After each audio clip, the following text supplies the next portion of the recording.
Caso 21. No hay bloques ni barras, pero tenemos este patrón con los colores, como pueden ver.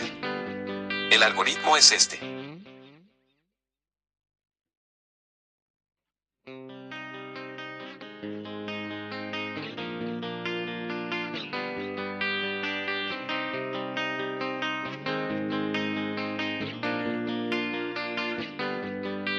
Caso 22. No hay bloques, barras o patrones.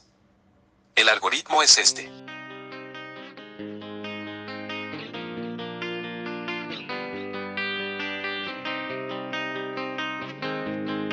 Para aprenderlos y dominarlos, es importante practicar los casos uno a uno, creando una conexión entre los patrones, el ángulo en que se resuelve, y el algoritmo.